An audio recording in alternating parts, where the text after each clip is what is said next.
Gloire à Dieu tout le monde. C'est une chose merveilleuse d'être là aujourd'hui. Une grande chose pour se souvenir de la naissance de Jésus-Christ et le ministère de Jésus-Christ et la puissance de Jésus-Christ en nos jours. Nous bénissons Dieu pour l'adoration. Nous remercions Dieu pour les membres de la chorale et l'adoration qu'ils ont eu à diriger aujourd'hui. Nous remercions Dieu pour tous les ministres. Et nous remercions Dieu pour tous ceux qui ont tout organisé.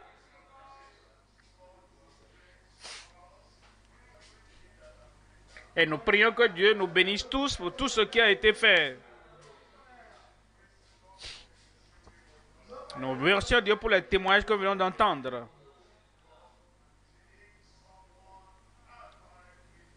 Dieu a pu prendre quelqu'un qui apparemment était inutile et le rend abondamment utile. Et ce que Dieu a fait pour lui,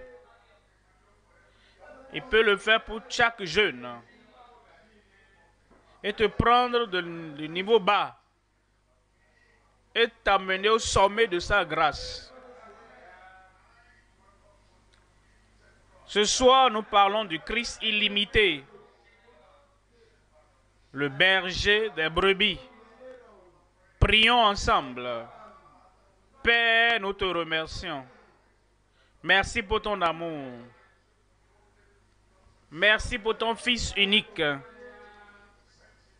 Tu l'as envoyé sur la terre pour qu'il nous amène à toi au ciel. Seigneur, ouvre nos yeux pour voir qui Christ est. Sa grâce illimitée, sa bonté illimitée, sa gloire illimitée, pour amener ses attributs illimités dans chaque vie.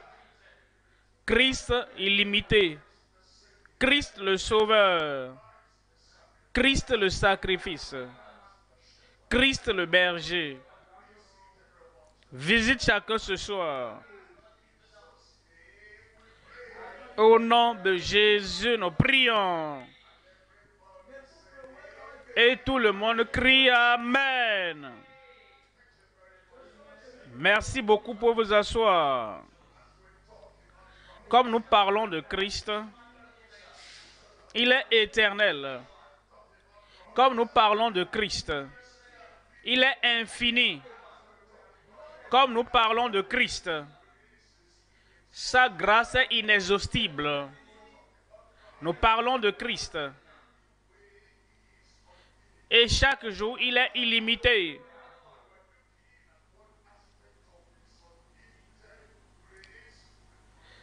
Et nous considérons un aspect de sa grâce et de sa puissance illimitée. Christ, le Christ illimité. Quelle que soit la situation dans ta vie, quel que soit l'échec de ta vie, quel que soit le découragement de ta vie, tu viens à Christ. Il te prend. Il fait l'illimité dans ta vie. Il se réfère à lui-même comme étant le berger. La parole de Dieu se réfère à lui comme étant le berger. Il nous dit en Jean chapitre 10, verset 9. Il dit, je suis la porte. Si quelqu'un entre par moi, il sera sauvé.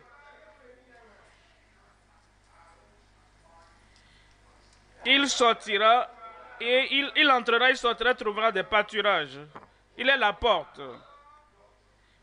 La porte qui mène au royaume de Dieu. Il est la porte. La porte qui mène à la grâce de Dieu.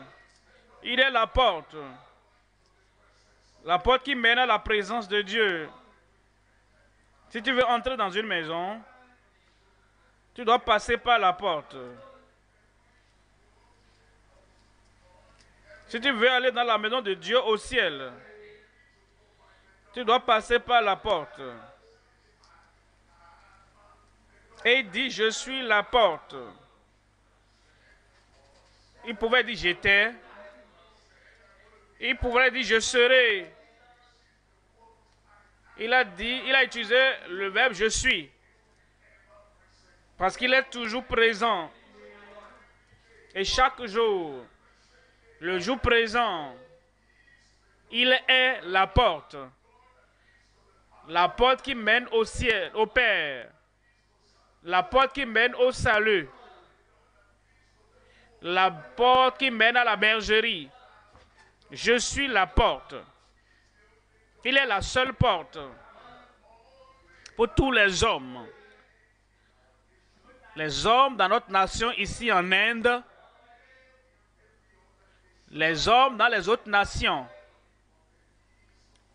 que tu viennes de l'Orient ou de l'Occident, que tu viennes du Nord ou du Sud, tu veux le bonheur, tu veux la joie, tu veux une vie accomplie, tu veux une vie transformée, tu veux une vie joyeuse, une vie heureuse,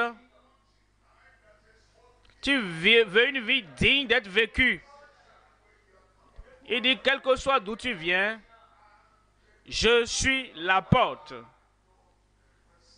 La porte menant à la présence du Père. Personne ne peut venir à la présence du Dieu Saint.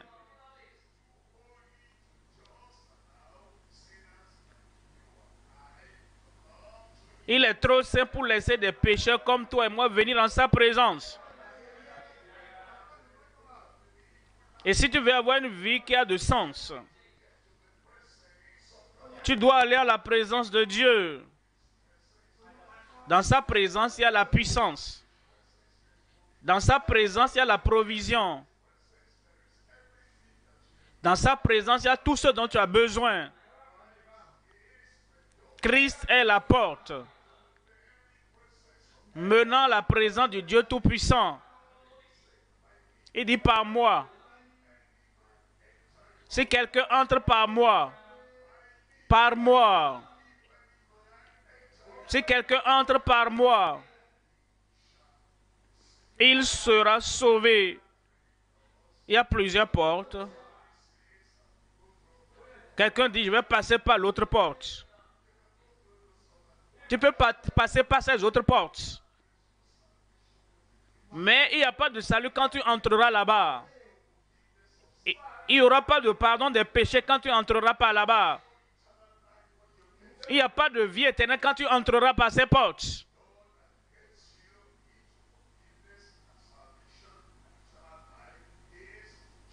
La seule porte qui te permet d'avoir le salut, qui te permet d'avoir le pardon, qui te permet d'avoir la vie éternelle, c'est Jésus-Christ. Il dit, si quelqu'un entre par moi, ça veut dire que tout le monde peut venir. C'est pourquoi il annonce, quiconque vient à moi, je ne vais pas le rejeter. Il ne va pas te rejeter. Il ne va pas te pousser. Alors le pire des pécheurs peut venir. Le plus terrible des hommes peut venir. Le plus vil et le plus sale des hommes peut venir. Et si quelqu'un vient à moi, il sera sauvé. Il entrera et sortira, et il trouvera des pâturages. Verset 10. Il se présente et présente ce qu'il peut donner.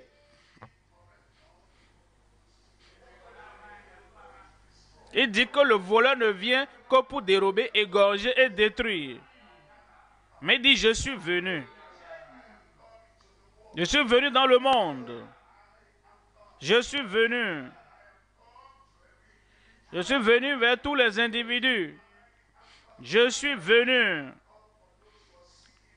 Je suis venu pour ceux qui cherchent le bonheur. Je suis venu pour ceux qui cherchent la joie. Je suis venu pour ceux qui cherchent la vie éternelle. Il dit, je suis venu afin qu'ils aient la vie. Tous ceux qui sont venus avant lui, tous ceux qui sont venus après lui,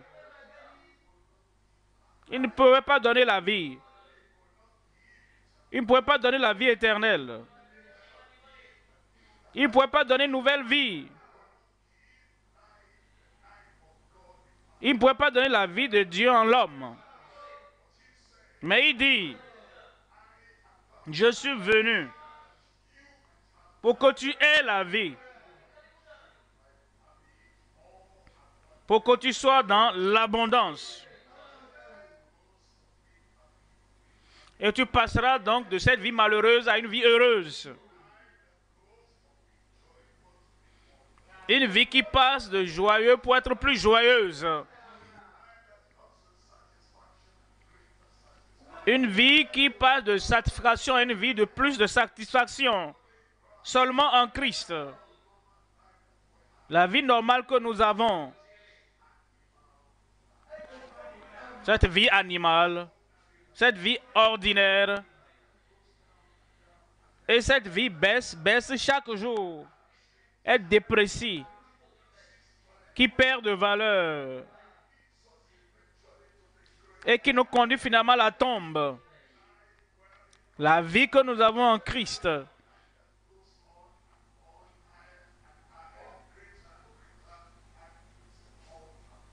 La vie qui monte, et c'est la vie abondante. Et il nous dit dans le verset 11, il dit, je suis le bon berger. Je suis le bon berger.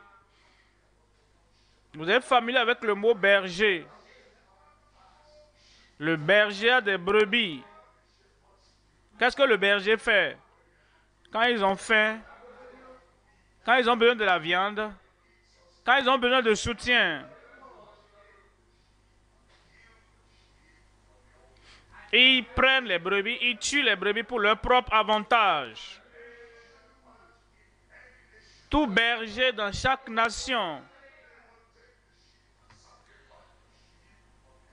ils prennent les brebis et sacrifient ça pour manger. Christ est le seul berger, unique et universel. Christ est le seul berger qui a donné sa vie pour les brebis. Tous les bergers du monde, tous les bergers de toute nation, ils prennent les brebis, ils les tuent et les sacrifient pour eux-mêmes. Mais le bon berger donne sa vie pour les brebis. Le bon berger donne sa vie pour les brebis. Quand vous pensez à ça, vous pensez à son unicité. Personne n'a jamais fait ce qu'il a fait.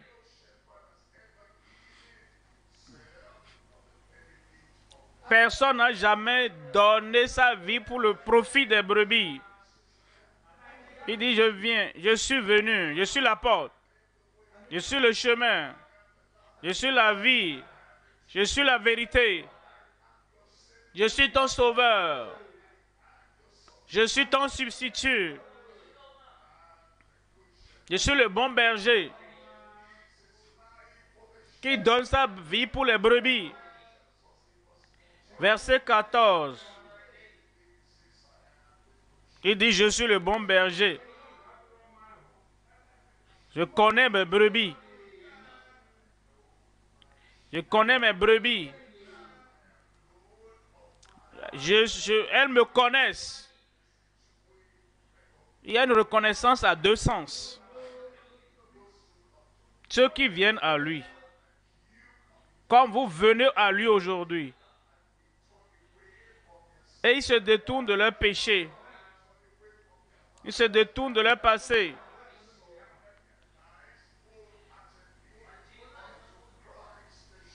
Et Et ils soumettent leur vie totalement à Christ.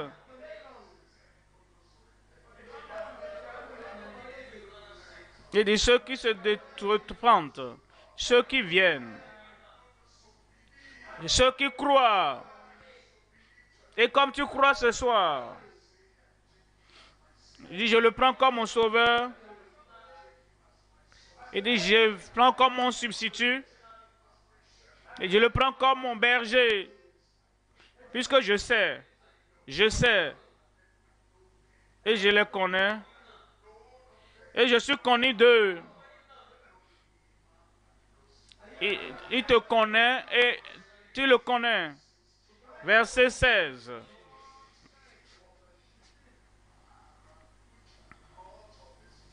Verset 16, j'ai encore d'autres brebis qui ne sont pas de cette bergerie. Il parle de brebis en son temps. Et il les a eues en Israël. Il dit, mes brebis vont au-delà de la nation d'Israël.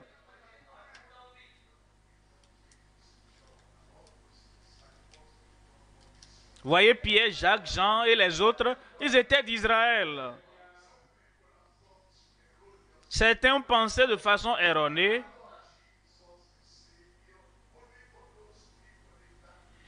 que Jésus était seulement pour cette nation. Il a dit non. Toutes les nations du monde, en Inde en particulier,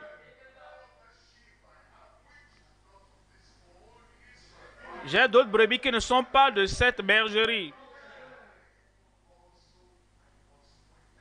Et il dit, il faut que je les amène aussi. Il te regarde ce soir. Il dit que tu fais partie de ces autres brebis. Il veut te faire sortir du désert, de la jungle. Il dit, tu fais partie des autres brebis. Il dit, il faut que je t'amène. Et il dit, ils entendront ma voix. Mais la brebis, du berger, les brebis qui l'appellent. Il dit, tu entendras sa voix.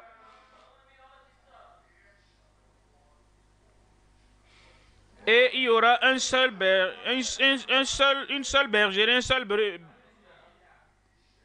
brebis en Asie, en Amérique, en Afrique. Il y aura une seule bergerie. Un seul berger. Tout le monde partout. Ceux qui sont là devant moi. Et ceux qui sont en ligne. Partout tu es. Tu as entendu sa voix. Le berger t'appelle. Et tu réponds. Et tu dis je viens. Tu dis je crois. Et tu dis, je le prends comme mon sauveur personnel. Il est ma porte. Il est la vie. Il est celui qui donne et la source de la vie éternelle. Alors il devient ton berger. Je vous parle comme je l'ai annoncé.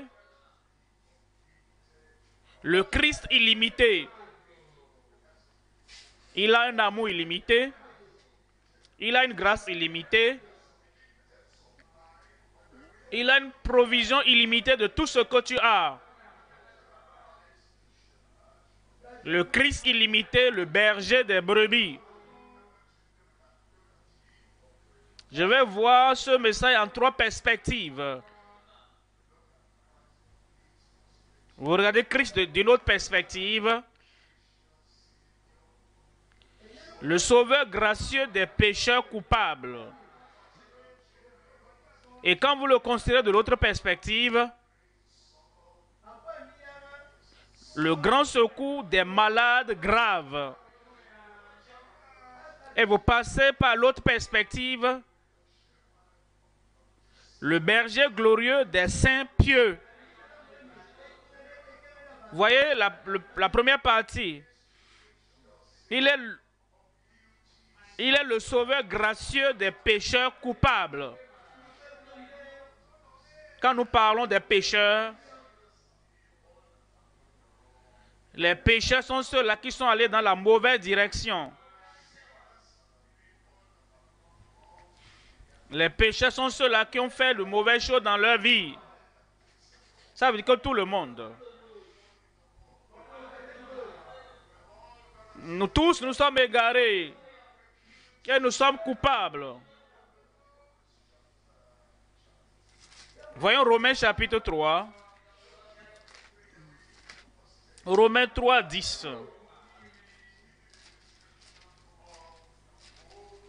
Il donne la description de tout le monde entier. Qui que ce soit nous soyons dans le monde, si tu es un homme ou une femme, tu as des yeux pour voir.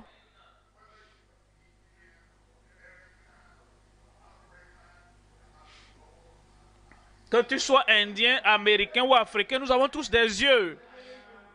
Tu as des oreilles. Nous avons tous une pensée. Nous avons tous des pieds pour marcher. Et nous utilisons les pieds pour aller dans des mauvais endroits. La question, ce n'est pas la nation où nous sommes. Il est question de la nature que nous avons. Nous avons la même nature. Nous avons tous les mêmes attributs. Nous avons tous les mêmes caractéristiques. Nous sommes tous des pécheurs coupables. Tu es un pécheur coupable. Et toi qui es là-bas, tu es un pécheur coupable. Nous avons ce Christ. Le Christ illimité. Il ne se limite pas seulement à une nation.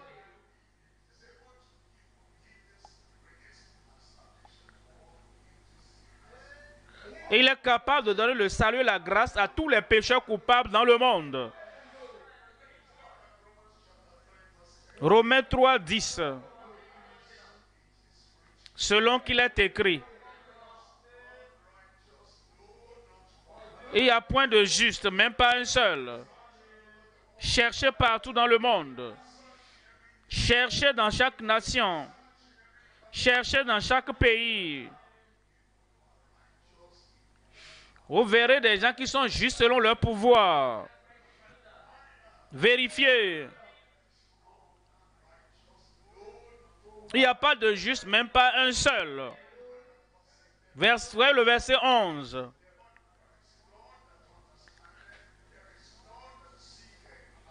Nul n'est intelligent, nul ne cherche Dieu. Nul ne cherche Dieu. Dans la nature de l'homme, l'homme naturel, l'homme normal, tout citoyen normal de tout pays, personne ne comprend. Ils ne comprennent pas comment être juste. Nous ne savons pas comment mener une vie appropriée. Et il dit, nul ne cherche Dieu. Tu dis, ah, moi, je cherche Dieu. Non, tu cherches en réalité ce que tu vas obtenir chez Dieu. Tu cherches le don. Tu cherches l'argent. Tu cherches la prospérité. Tu cherches la solution. Tu ne cherches pas Dieu pour lui-même.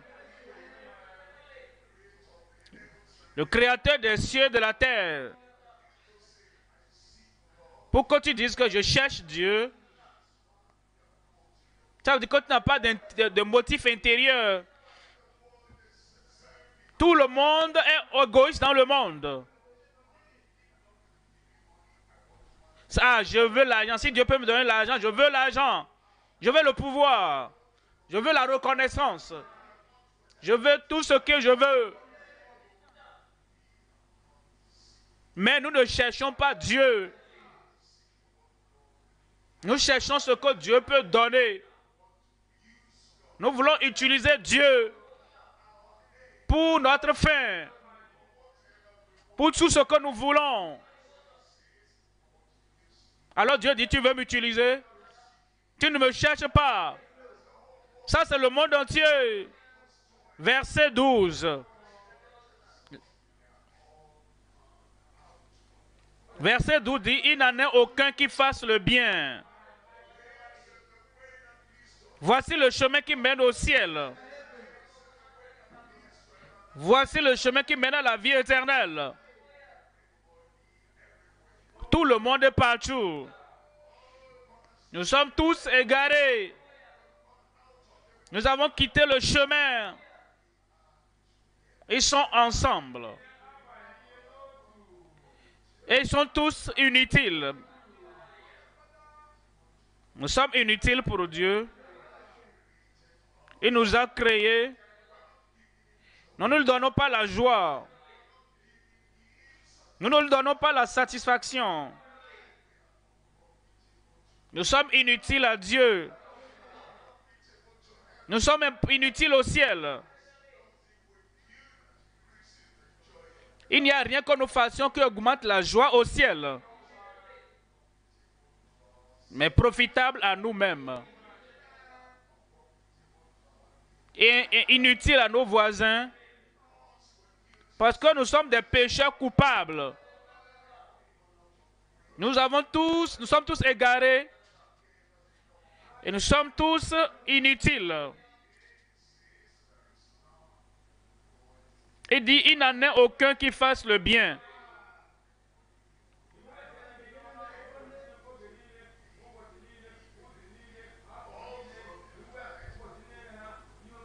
Est-ce que vous pouvez trouver quelqu'un qui fait le bien chaque jour, chaque semaine, chaque mois, chaque année et toutes les fois? Non, il n'y en a pas.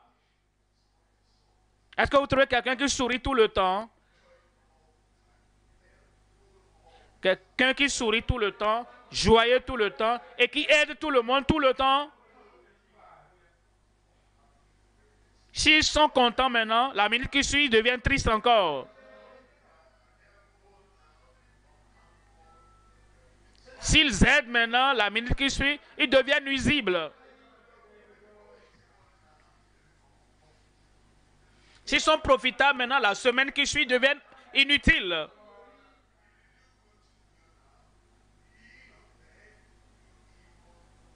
S'ils font le bien et tu t'appuies sur eux, le mois qui suit, ils te font le mal.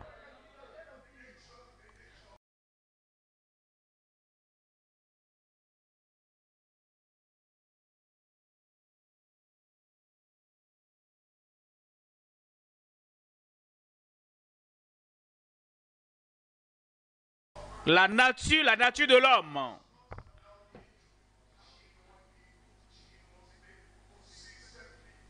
Ne lui permet pas d'être continuellement, d'être toujours et constamment en train de faire le bien. Ça, c'est comme toi. Et il dit, il n'y a aucun qui fait le bien. Il dit, pas même un seul. Vous voyez le verset 13. Il dit, leur gosier est un sépulcre ouvert.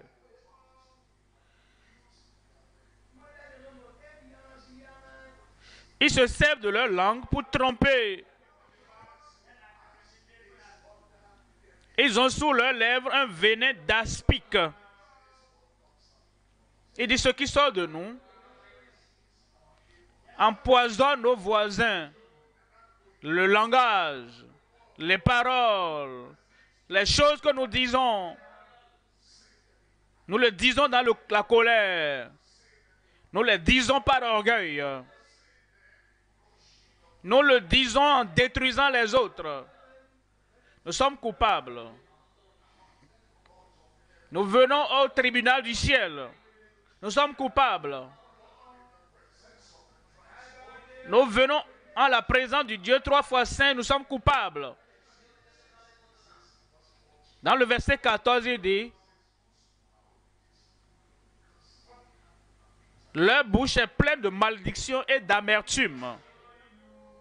Dans la rue, dans la maison, dans l'école, dans leur profession, à la maison, à l'école, leur bouche est pleine de malédiction, d'amertume. Nous n'avons que l'amour de soi. Nous n'aimons que nous-mêmes. Toute personne qui traverse sur notre chemin et qui fait ce que nous n'aimons pas, et dit ce que nous n'aimons pas, peut-être que nous sourions et nous étions contents avant qu'il ne fasse la chose. Et une fois qu'il traverse notre chemin, quelque chose se lève au-dedans de nous. Et c'est de l'abondance du cœur que la bouche parle. Leur bouche est pleine de malédiction et d'amertume. Voyez le verset 19. Verset 19. Oh, nous savons.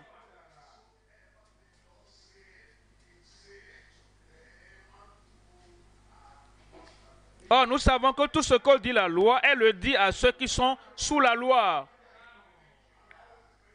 Afin que toute bouche soit fermée. Pour que toute bouche soit fermée. Tous ceux qui se baladent. Je suis bon. Je suis bon. Quand la parole de Dieu leur parvient,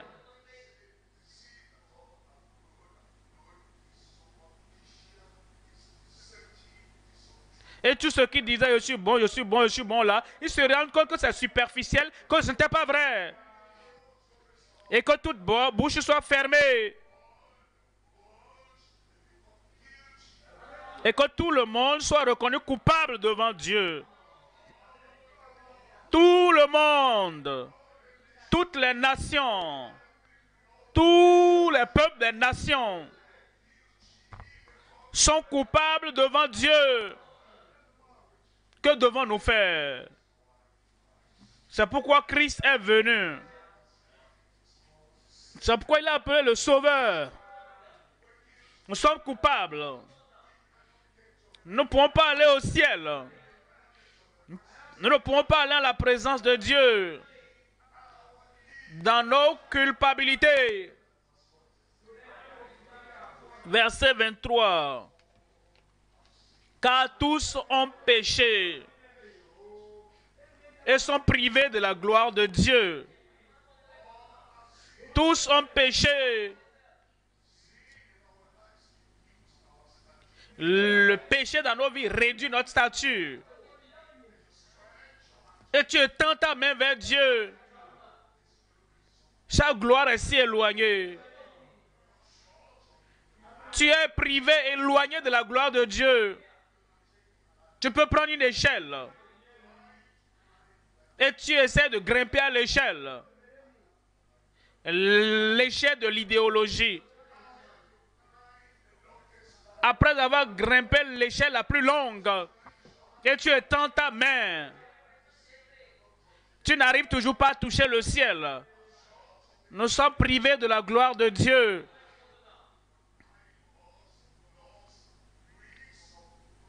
Tu peux empiler et aligner des briques de bonnes œuvres. Tu es un philanthrope. Tu aides les autres. Peut-être tu fais du bien. Un certain type de bien. Pendant les 365 jours de l'année. Mais tu sais que tu ne peux pas. Même si tu le fais. Tu empiles les briques, 365 briques. Et tu grimpes sur ces briques de bonnes œuvres. Et tu étends ta main vers la gloire. Tu ne pourras toujours pas toucher le ciel. Parce que tous ont péché et sont privés de la gloire de Dieu.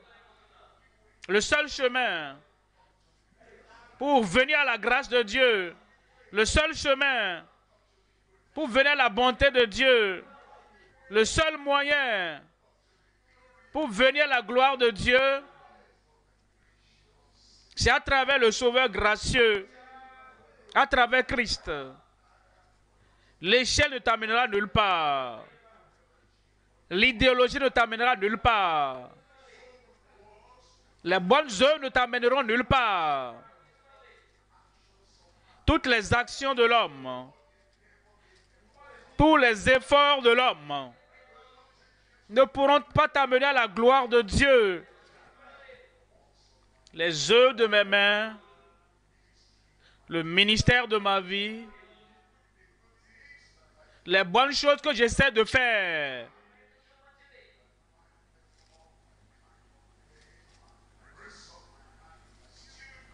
je les empile, je grimpe dessus pour étendre ma main, mais je ne pourrai toujours pas toucher le ciel.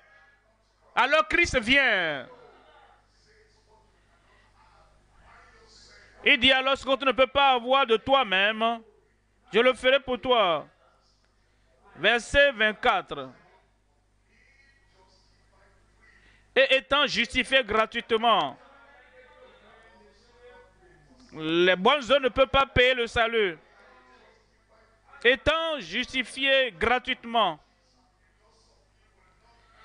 la philosophie et le salut ne peuvent pas te donner cela. Étant justifié gratuitement,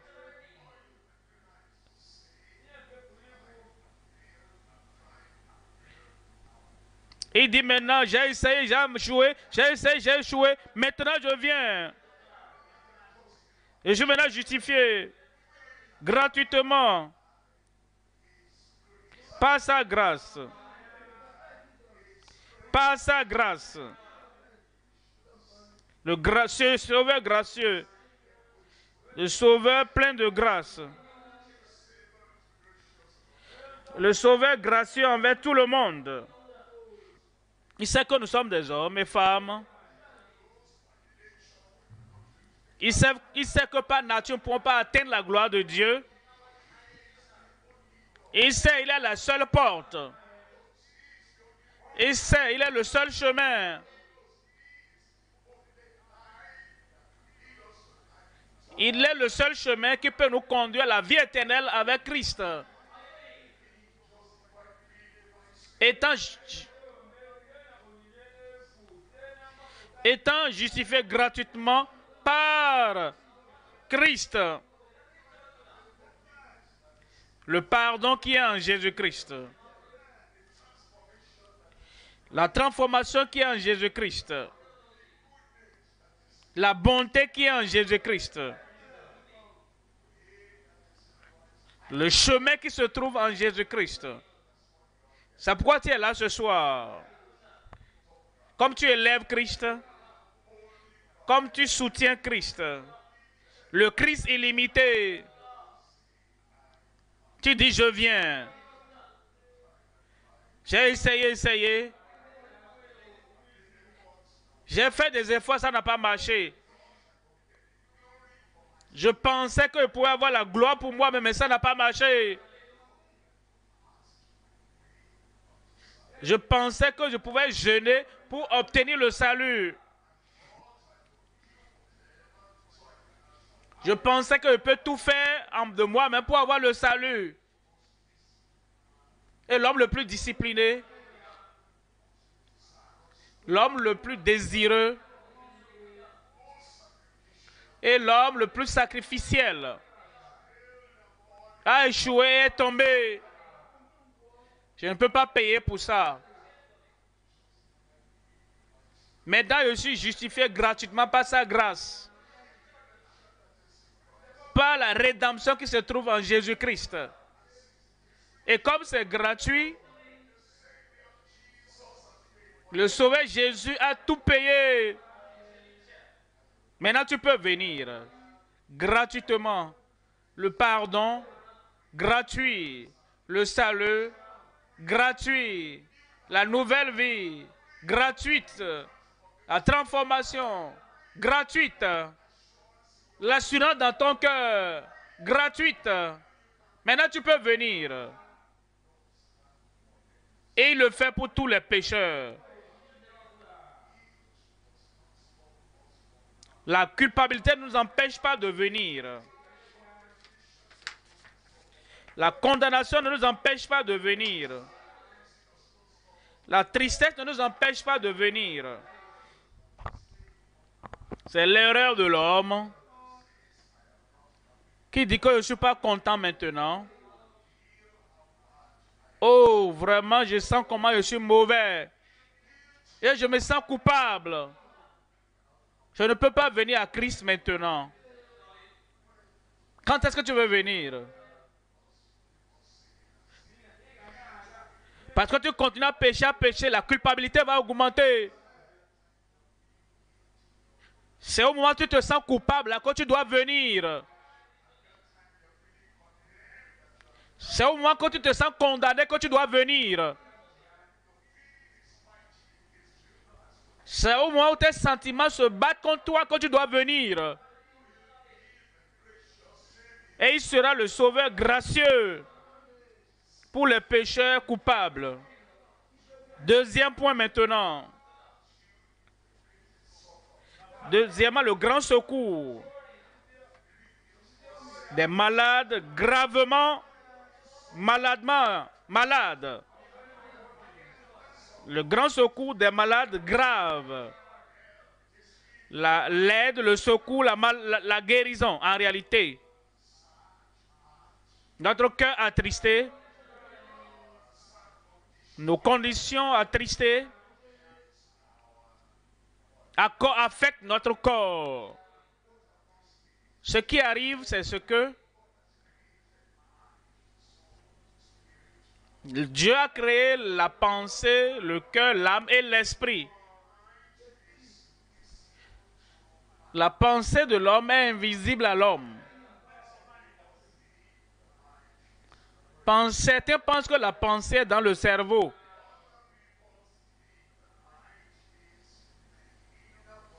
Certains pensent que la pensée est dans l'homme intérieur. Quand quelque chose se passe et dérange ta pensée, quand quelque chose se passe et que ta pensée, ton esprit est coupable, il y a la tristesse dedans, comme un poison intérieur.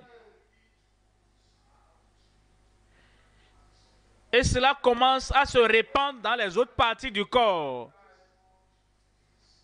Et cela est appelé malaise. Quand nous disons malaise, si nous séparons le mot maladie en anglais, ce qui donne en français malaise, c'est-à-dire ce qui dérange ton aisance. N'est-ce pas ce que la culpabilité fait? N'est-ce pas ce que la condamnation fait? Et partant de ce qui est dans le cœur, cela distribue le malaise dans les différentes parties du corps.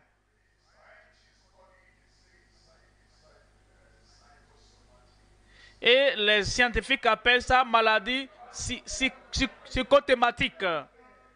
Mal de tête, douleur au cœur, corps enflé, les yeux affaiblis, troubles, l'aveuglement, cancer, tout ce qui arrive au corps. C'est à cause de la culpabilité, de la condamnation que nous avons. À cause de ça, il y a les péchés, les maladies dans le monde.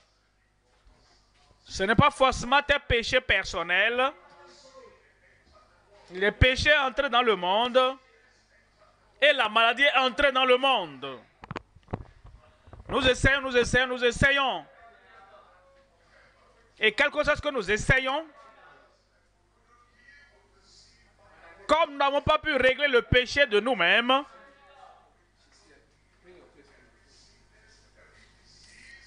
nous n'arrivons pas à balayer et à éloigner toute maladie de nos corps. Alors Christ vient encore. Et il dit, je suis illimité. Premièrement, je suis le sauveur de ton âme.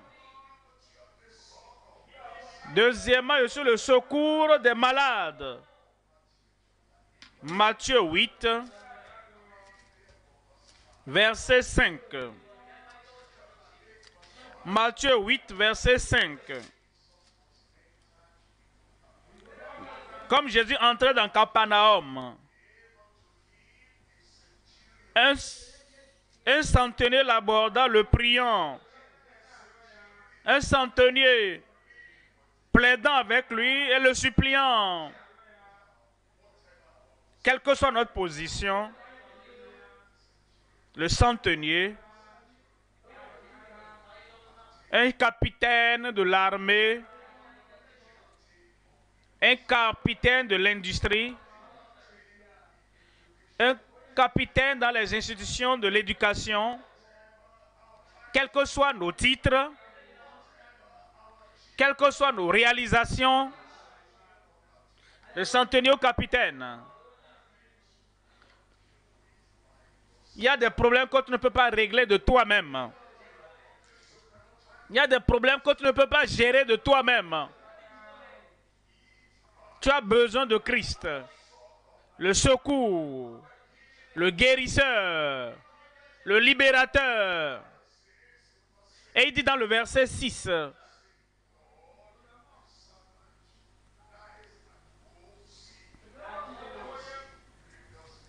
Seigneur, mon serviteur couché à la maison, atteint de paralysie et souffrant beaucoup. Il est venu à lui. Il dit, je suis centenier, mais il y a des défis que je ne peux pas gérer.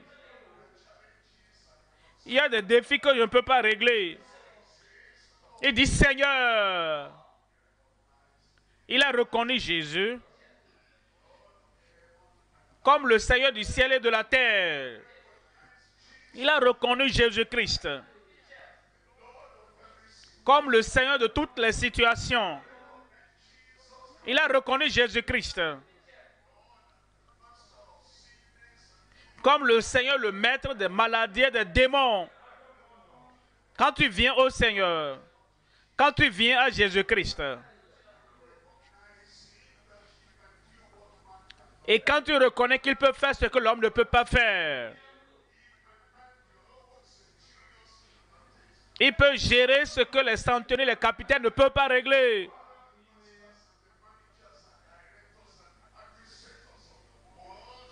Ce que les maîtres, les gestionnaires, les professionnels du monde ne peuvent pas régler. Et tu reconnais sa seigneurie. Il est au-dessus de tout. Il est plus puissant que tous. Seigneur, mon serviteur couché à la maison souffrant et atteint de paralysie et souffrant beaucoup. Verset 7.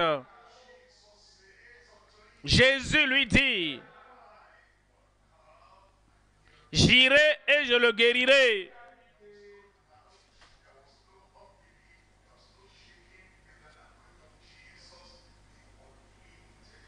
Il n'y avait pas de doute, il n'y avait pas de tremblement, il n'y avait pas d'incrédulité dans le langage de Christ, le secours illimité. Mon serviteur est tourmenté, tourmenté par les démons. Mon serviteur souffre beaucoup. Mais il dit, je virai et le guérirai. Quand tu viens à Christ, et tu viens à lui comme le guérisseur de ton corps malade, tu viens à lui comme la solution à tes problèmes, que la souffrance dans ton corps, le chagrin de ta famille, la tristesse et la souffrance et la maladie, et tu le tiens comme Seigneur, il ne va pas te renvoyer. Il ne pourra pas dire non, je ne peux pas faire ça. Il te donnera l'assurance. Il te donnera la promesse.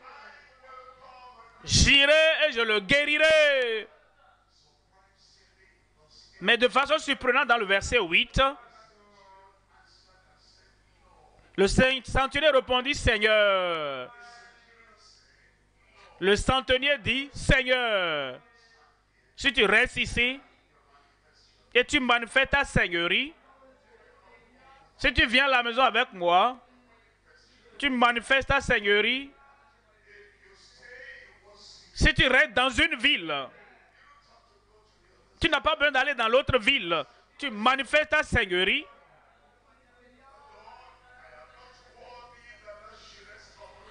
Seigneur, je ne suis pas digne que tu entres sous mon toit. Mais dis seulement un mot.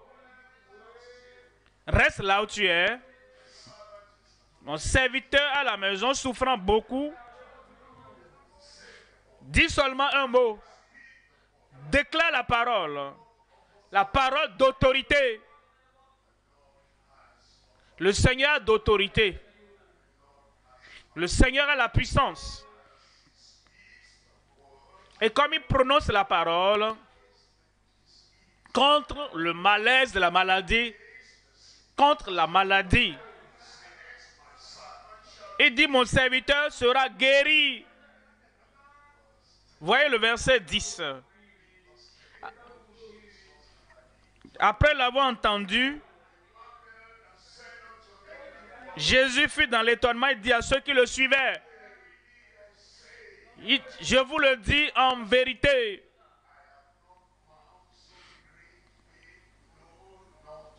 je n'ai pas trouvé une aussi grande foi, même en Israël. Ceux du dehors, hors d'Israël, ont manifesté la foi et la confiance. Ils ont fait confiance au Seigneur. Il dit, quand je l'appelle Seigneur, il est vraiment Seigneur. Quand je l'appelle Seigneur, je sais qu'il est Seigneur. Il y a des gens qui l'appellent Seigneur, mais qui ne sont pas sincères dans leur cœur. Mais lui, quand il dit Seigneur, il savait en qui il a cru. Qu'il est vraiment le Seigneur. Jésus dit, ça c'est la foi. Et quand il trouve cette foi, il guérit toujours. Quand il trouve cette foi, il délivre toujours. Et la même chose ce soir. Tu viens au Christ illimité. Il est illimité dans sa puissance. Et comme tu acceptes sa seigneurie sur ton corps, Seigneur sur ton âme, Seigneur sur ton esprit, et tu as cette foi en lui, dis seulement un mot, et mon serviteur sera guéri, et mon corps sera guéri. Et comme tu lui dis ça ce soir, voyez le verset 13. Verset 13, puis Jésus dit au centenier, va, qu'il te soit fait selon ta foi. Va. Tu as reconnu que je suis le Seigneur. Seigneur sur toi. Seigneur sur ton serviteur. Seigneur sur ta maison. Et tu vois que ma seigneurie est illimitée. Va. Comme tu as cru. Qu'il te soit fait selon ta foi. Il n'a pas dit, ah, comment est-ce que je peux croire que c'est fait? Mais tu l'as appelé Seigneur. Tu l'as appelé homme d'autorité. Mais tu viens de l'appeler Seigneur, non? Et tu as dit, dis seulement un mot. Et mon serviteur sera guéri. Maintenant, il a déclaré la parole. Va. Alors je crois qu'il te soit fait selon ta foi. Et son serviteur fut guéri. Et son serviteur fut guéri à l'heure même. Dès que nous croyons qu'il est notre Seigneur, qu'il est notre secours, qu'il est notre guérisseur, qu'il est le Seigneur illimité du ciel et de la terre, cette guérison viendra. Cette aisance viendra. Ce résultat de la foi viendra. Premièrement, le Sauveur gracieux. Deuxièmement, le grand secours. Troisièmement maintenant, le berger glorieux des saints pieux. Avant de parvenir à lui, nous étions des pécheurs. Nous passons par lui et nous purifie par le sang de l'agneau. Il transforme nos vies. Il change nos vies. Et dès que nous passons de l'autre côté, nous devenons des saints. Avant d'aller à lui, nous étions injustes. Nous passons par lui et nous croyons en lui. Il nous rend justes. Dieu nous a formés. Le péché nous a déformés. Et le Sauveur nous transforme. Avant d'aller à lui, nous étions déformés. Nous étions pécheurs. Nous étions mauvais. Alors nous venons au Sauveur. Et ceux qui étaient déformés sont maintenant transformés. C'est pourquoi nous venons à lui aujourd'hui. Parce qu'il est le berger qui nous transforme. C'est le berger qui transforme toutes choses dans nos vies. Maintenant, nous pouvons marcher sur le chemin de la droiture. Une nouvelle vie. Une nouvelle créature. Une nouvelle création. Maintenant, nous devenons les saints pieux de Dieu. Il nous dit en 1 Pierre chapitre 2. Lisons à partir du verset 24. 1 Pierre 2, 24.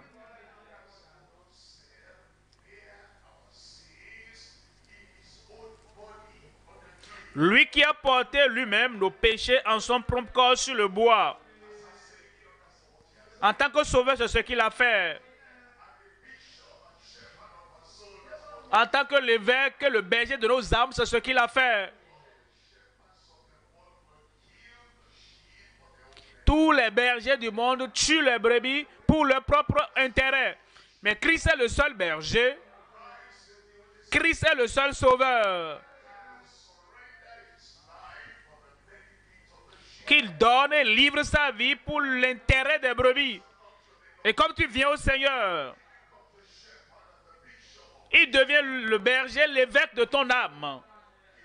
Lui-même a porté nos péchés, a pris nos péchés, a tout enlevé sur son corps sur le bois,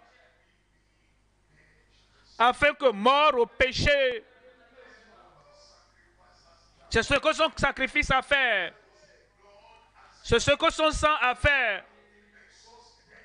Il nous fait mourir au péché et nous rend la vie en Dieu.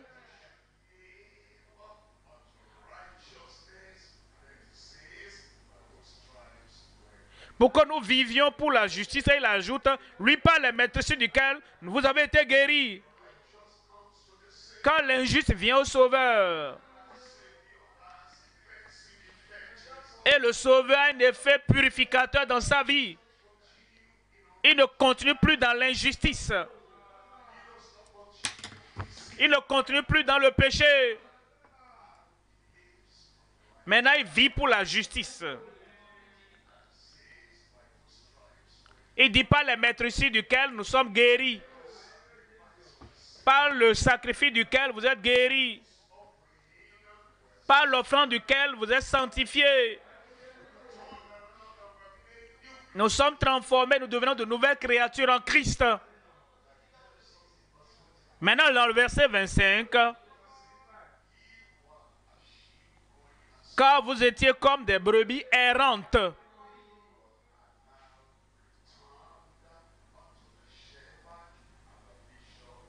Mais maintenant, vous êtes retournés vers le berger, le pasteur et le gardien de vos âmes. Où il est la porte. Nous reconnaissons maintenant la porte. Et nous passons par la porte. Il devient notre sauveur. Il devient notre secours. Il devient notre berger. Il est le chemin. Nous avions tous quitté le chemin. Nous découvrons maintenant que Jésus est le chemin, la vérité et la vie.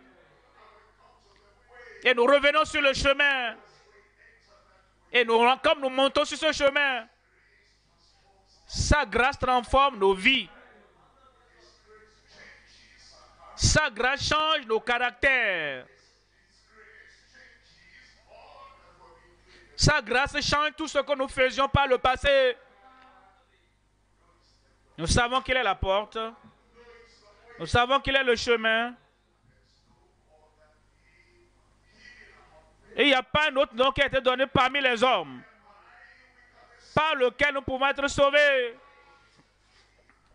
Seul le nom de Jésus. Quiconque invoquera ce nom sera sauvé. Nous n'avons pas honte du nom. Nous ne nous bagarrons pas pour le nom.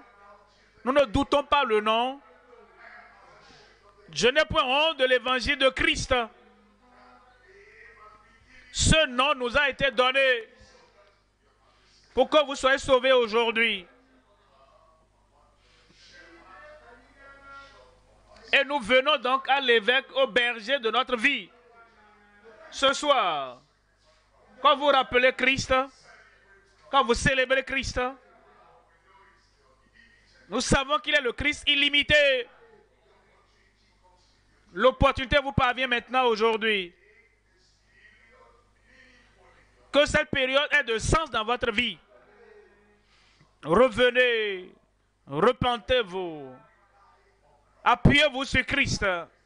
Le salut est venu. La guérison est venue. La protection est venue. Nous revenons à l'évêque et au gardien de nos âmes. Tu as la chance ce soir une fois encore de faire de lui le Seigneur de ta vie. Tu as la chance et l'opportunité une fois encore ce soir pour qu'il soit donc le sauveur des pécheurs coupables, le secours de ceux qui sont gravement malades et le berger des pieux saints. La tête baissée, les yeux fermés. Nous allons avoir maintenant l'opportunité de donner nos vies au Christ illimité. De donner nos vies au Christ sans tache. Il est mort pour toi. Pour que tu sois justifié gratuitement. Il est mort pour toi.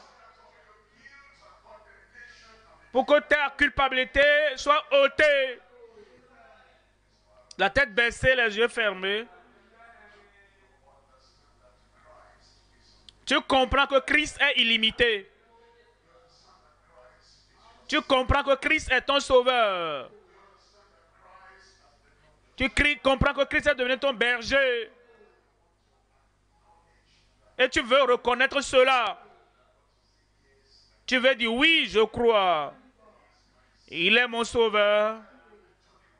Je me détourne de mon passé. Je me détourne de mes péchés.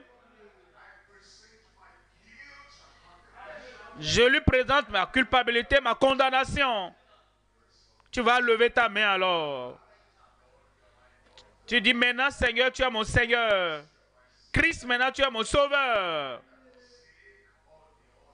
J'abandonne tous les autres chemins. Je viens maintenant sur ce chemin, le seul chemin qui me conduira au ciel. Lève alors ta main. Si tu lèves ta main, tu vas te mettre debout. Et appelle le Seigneur. Oui, prends-le comme ton Seigneur. Crois en lui comme ton Seigneur. Et sans avoir honte, appelle-le ton Seigneur. Et abandonne-toi à lui.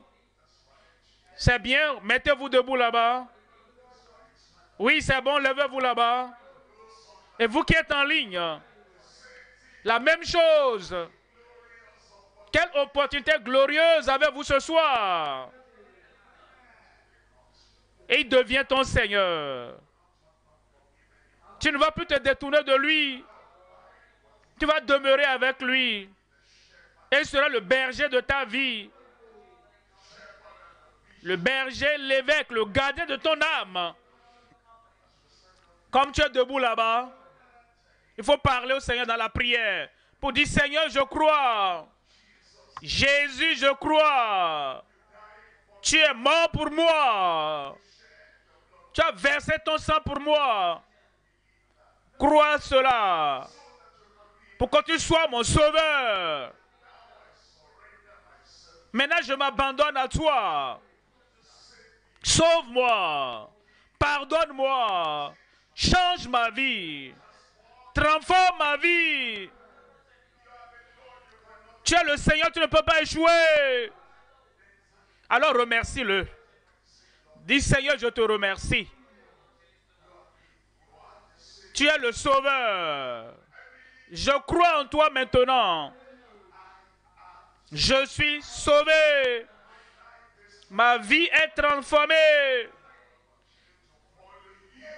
Je vais continuer à te suivre jusqu'à la fin de ma vie.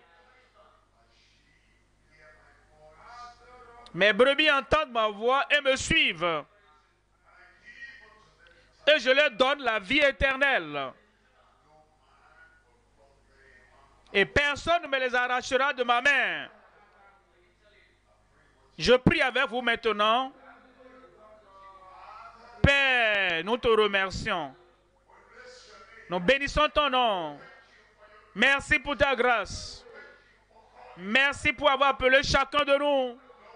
Et Seigneur, je prie. Nous t'avons invoqué par la foi. Et ils ont cru au Seigneur comme leur Seigneur. Pardonne tous leurs péchés. Affranchis-les. Justifie-les gratuitement. Et que ton esprit rende témoignage dans leur cœur qu'ils sont maintenant enfants de Dieu. Qu'ils sont maintenant bergers, brebis dans la bergerie du Seigneur. Soutiens-les. Soutiens-les. Donne-leur assez de grâce pour te suivre tous les jours de leur vie. Merci Seigneur. Merci Seigneur. C'est fait. Au nom de Jésus, nous prions. Et tout le monde dit Amen. Toujours debout. Ce dont vous avez besoin de la part du Seigneur. La guérison, la délivrance. Vous voulez qu'il ôte la douleur de votre vie? Il le fera pour chacun maintenant. Fais-lui confiance et crois en lui. Seigneur, dis seulement un mot et je serai guéri. Père Céleste, nous te remercions pour la plénitude de tes provisions. Provision pour l'âme, le corps et l'esprit. Tous ceux qui sont malades ce soir, je prie que tu les touches miraculeusement.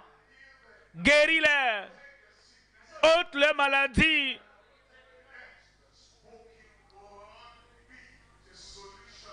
Que la parole déclarée soit la solution dans leur vie. La guérison pour leurs maladies. La délivrance pour leur oppression. La rédemption pour tout le monde. Confirme la parole dans chaque vie. Et que les sources de guérison coulent. Que la puissance de guérison coule.